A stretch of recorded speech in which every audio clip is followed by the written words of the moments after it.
किया। अब वशिष्ठ महाराज विश्वामित्र जी को बुलाए कि आप भी हमारे घर आइए भोजन करने। थोड़े दिन पश्चात विश्वामित्र जी भी वशिष्ठ महाराज के यहाँ गए, भोजन कराया, उनका आदर सत्कार किया और दक्षिणा में एक फल, सत्संग का फल दे दिया। अब विश्वामित्र जी बड़े क्रोधित हो गए कि मैंने 10,000 वर्ष तपस्या किया, उसका फल दक्षिणा में दिया, और इन्होंने क्या दिया? एक फल, सत्संग का फल दिया, मेरा अपमान कर दिया।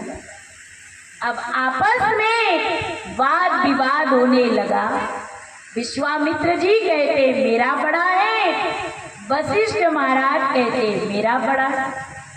अब दो व्यक्ति में जब विवाद होता है तो उसका निर्णय तीसरा व्यक्ति निकालता। चलो किसी महापुरुष के पास चलते। ब्रह्मा जी के पास पहुंचे।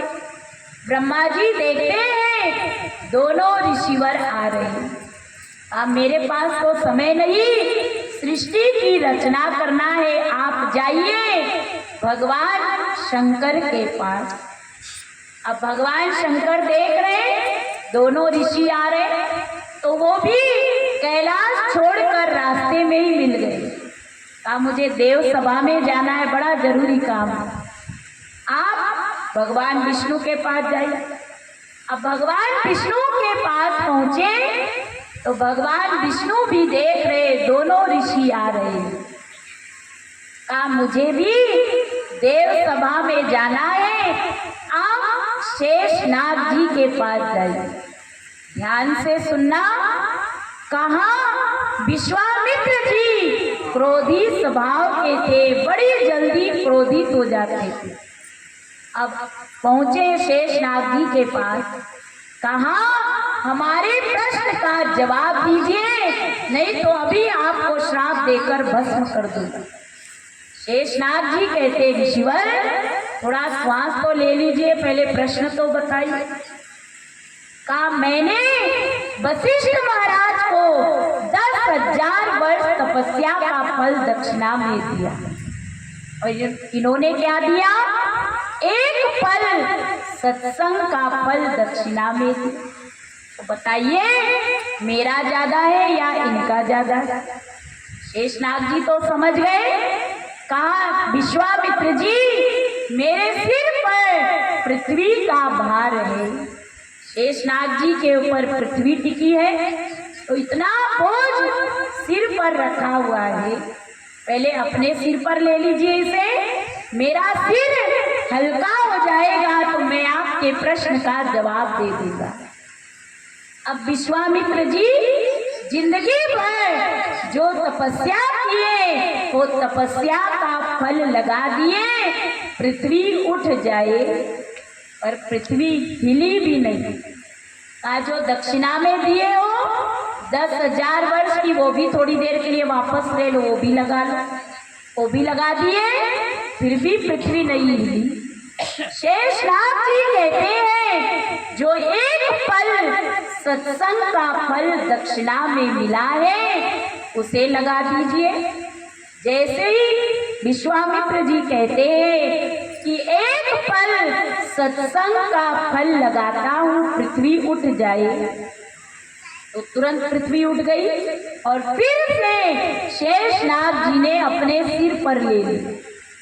अब विश्वामित्र जी फिर क्रोधित हो गए कि सारी माया तो रच डाले पर प्रश्न का जवाब नहीं दिए।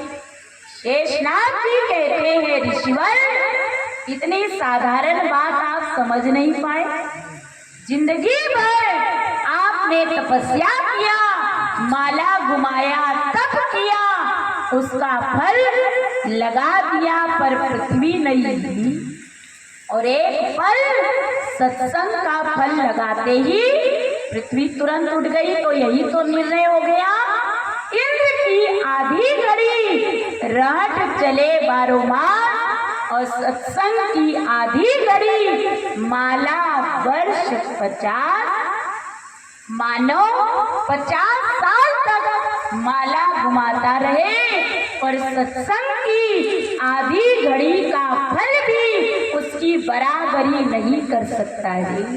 इसीलिए रामचरितमानस में गोस्वामी तुलसीदास जी महाराज कहते हैं, तात स्वर्ग अपवर्ग सुख धरी तुलायक अंक तुलन ताई सकल मिली जो सुख लव सत्संग।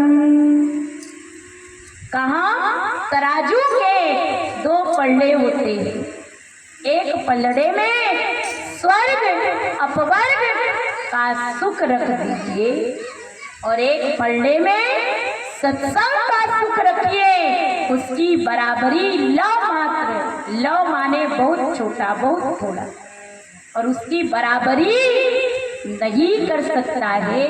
इतना महान सत्संग को बताया, पर आज मानो सत्संग के मूल्य को समझ नहीं पाता है।